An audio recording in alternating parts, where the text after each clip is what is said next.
নামটার সাথেও তো দেখুন চিন্তাভাবনা বলতে আমি ছবি পছন্দ করি তাই ছবি বানিয়েছি। যে আমাদের এই ছবি যে কনসেপ্ট ব্যাকড্রপটা রয়েছে রেজ, তারপর অ্যাঙ্গারনেস, এইসব যেহেতু ইস্যু আছে, অ্যান্ড প্লাস রিভেঞ্জ ভায়োলেন্স, তো ওই কারণে এই ছবির নাম উগ্র। আর যদি তোমরা যদি বলো যে কেন এই ছবি কেন দেখবে, তো এই ছবির মেন কনসেপ্ট হচ্ছে ঈর্ষা, বাজে জিনিস, মানে হয় না জেলাসি খুব বাজে, তো এইটাই আর কি ব্যাপার। এটা একটা ফেয়ারি টেলের মতো আর কিছু না। এটা ওই ঠাকুমার ঝুলি হতো না ছোটোবেলায়, আপনারা সবাই দেখতেন, তো এটা ওই ফেয়ারি টেলের মতনই। তো বাকিটা তো সিনেমা যখন আপনারা দেখবেন জানতেই পারবেন। বলতে সত্যি কথা বলতে আমি মানে ওরকম কোনো আশা রেখেছি বা কিছু এরকম না, বাট আমার মনে হয় যে যদি ছবি ভালো হয় মানুষ অবশ্যই যাবে, মানুষ ভালো ছবি চায়, এইটুকুই আমি বুঝি যে মানুষ ভালো ছবি চায়। ভালো ছবি না হলে সেই ছবিটাকে মানুষ রিজেক্ট করে দেয়। সিনেমার ডিউরেশন হচ্ছে 2 ঘন্টা 2 মিনিট এই ছবির ডিউরেশন। এছাড়াও জয়দা আছে, Joy Banerjee, one of the most central character ওনার রয়েছে। এছাড়া জিকো আছে, অরিজিৎ দিবর রয়েছে। নায়ক বলতে আমাদের 2টো হিরো আছে, এটা 2 হিরো ফিল্ম। মূল চরিত্রে 2জনই আছে, জিকো আর অরিজিৎ। রনিদা আমাদের এই ছবিতে অ্যাকচুয়ালি একটা স্পেশাল অ্যাপিয়ারেন্স হিসেবে রয়েছে। খলনায়িকা জয় ব্যানার্জি।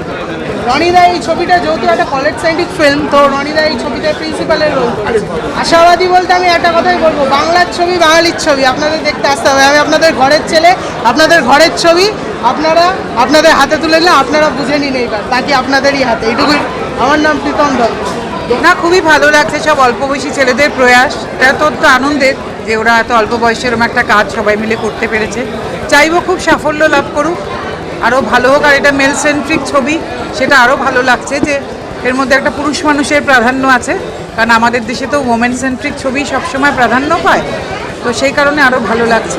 না দেখে তো বলতে পারবো না, আশা করি ভালো লাগছে, কারণ এখনকার দিনের পরিপ্রেক্ষিতেই তো, যে কলেজে বিভিন্ন রকম ঘটনার পরিপ্রেক্ষিতেই আশা করি তো ভালো লাগবে। সমসাময়িক ঘটনার ওপরেই যখন, নিশ্চয়ই মানে ভালো কাজ আরও হোক, ওদের পেছনে আমাদের থাকতে হবে ভালো কাজকে এগিয়ে নিয়ে যাওয়ার জন্য। নিশ্চয়ই এই মুভিটার মধ্যে আপনারা যদি স্টোরিটা দেখেন, এই মুভিটা দেখেন, তার মধ্যে অনেক কিছু পাঁচ আছে, মিক্সড আছে।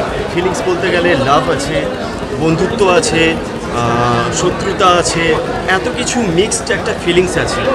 সেই মিক্সড ফিলিংস থেকে এই জিনিসটার নাম উগ্রতা, উগ্র, এরকম কিছু হয়েছে। আমি এখানে চরিত্র করেছি অগ্নি। অগ্নির ক্যারেক্টার হচ্ছে মহাভারতের অর্জুনের মতো অগ্নির ক্যারেক্টার এখানে। মানে অগ্নির ক্যারেক্টারটা হচ্ছে, যদি অর্জুন যেমন একটা লক্ষ্যই ফিক্সড রাখে, ঠিক তেমন অগ্নিরও একটাই লক্ষ্য ফিক্সড। যার সঙ্গে শত্রুতা তার সঙ্গে শত্রুতা, যার সঙ্গে বন্ধুত্ব তার সঙ্গে বন্ধুত্ব। তো এইসব নিয়েই একটা ক্যারেক্টারটা বিল্ড হয়েছে। তবে আমি আশা করছি যে দর্শকদের কাছে যতটা পৌঁছেছে, একজনের কাছে পৌঁছলে সেই একজন আরেকজনকে জানাবে, সেই একজন আরেকজনকে জানাবে, এইভাবে পৌঁছবে মাউথ অফ ওয়ার্ড। তো আমি এটাই আশা রাখি, বিলিভ করি। আর যতটা মানে আমি দর্শকদের কাছে বলবো যে আপনারা হলে গিয়ে মুভিটা দেখুন, আপনাদের ভালো লাগতে পারে, খারাপও লাগতে পারে, সেটা হলে গিয়ে দেখুন। সোশ্যাল মিডিয়াতে কেউ নেগেটিভ বললো, সেটা শুনে মুভি দেখতে যাব না, এটা করবেন না। এটা বাংলা মুভি, বাঙালিদের মুভি। তো আপনারা হলে গিয়ে আমাদের মুভিটা দেখুন, আপনাদের নিশ্চয়ই খুব ভালো লাগবে। অরিজিৎ ধীবর, এটা সঙ্গীত পরিচালক। মেনলি টাইটেল ট্র্যাকটা আমার দায়িত্বে ছিল।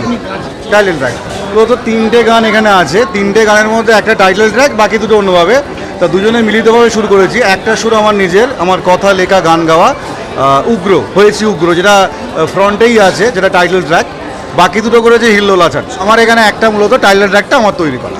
ঈর্ষার পৃথিবীকে কাছের স্বর্গ করে নিজেকে ভেবেছে শুধু রাজা, অনন্তে ধিকি ধিকি আগুন জ্বলছে শুধু, শেষ হয়ে যাবে সব খেলা। মাৎসর ঝেড়ে রিপু কুরে কুরে গেল শুধু, দুর্গন্ধের মাঝে নেশা। ষড়যন্ত্রের চাল চড়াচ্ছে মায়া জাল, রক্তের দাগ খোঁজে ভাষা। জমেছে ঈর্ষার আগুনে, জমেছে ফাগুনে, হয়েছি উগ্র অনেকে দ্বন্দ্ব অন্তরে। কথা শুন লেখা ইমন কল্যাণ না।